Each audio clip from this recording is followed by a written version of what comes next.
धावता बैलगाडीखाली सापडल्याने रोहन राजेंद्र घोरपडे वय वर्ष 23 राहणार लेंगरे तालुका खानापूर जिल्हा सांगली या युवकाचा दुर्दैवी मृत्यू झाला।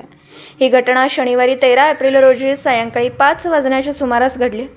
या प्रकरणी विट्यातील ओमश्री हॉस्पिटलच्या डॉक्टर भरत देवकर यांनी फोनवरून वर्दी दिल्याची माहिती पोलिसांना दिली। याबाबत पोलिसांमधून मिळालेली माहिती अशी: खानापूर तालुक्यातील वाळूज येथे शनिवारी उरूस होता। या निमित्ताने पिराच्या खडीला बैलगाडे पळवण्याची अनेक वर्षापासून पारंपरिक रीत आहे।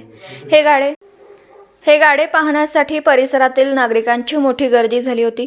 यातीलच एक बैलगाडा पळत असतानाच माणसांच्या गर्दीत घुसला। या धावपळीत रोहन राजेंद्र घोरपडे याच्या अंगावरून बैलगाड्याचं चाक गेलं। उरसासाठी बनवण्यात आलेल्या या बैलगाड्याचं चाक मोठं आणि वजनदार असतं। हे चक्र अंगावरून गेल्याने रोहन गंभीर जखमी झाला। त्याच्यासोबत असणारा मित्र जगदीश अर्जुन मोरे याने त्याला तातडीने विट्यातील ओमश्री हॉस्पिटलमध्ये दाखल केलं, मात्र रस्त्यातच त्याचा मृत्यू झाल्याचं वैद्यकीय सूत्रांनी सांगितलं। या प्रकरणाची पोलिसात नोंद करण्यात आली आहे। ओमश्री हॉस्पिटलचे डॉक्टर भरत देवकर यांनी फोनवरून वर्दी दिल्याची माहिती पोलिसांनी दिली।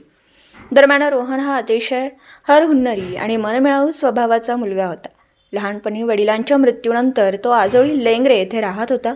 आई, आजोबा, मामांनी अतिशय कष्टानं आणि प्रेमानं त्याला वाढवलं। नुकताच तो पुणे येथे नोकरीच्या निमित्ताने स्थायिक झाला होता। लेंगरे गावच्या यात्रेसाठी कालच तो गावी आला होता। तत्पूर्वी शेजारील वाळूज गावच्या उरसातील बैलगाडे पाहण्यासाठी तो मित्रांसोबत गेला होता। मात्र काळाचा घाला आला आणि अवघ्या 23 वर्षे वयाचा रोहन जीवाला मुकला।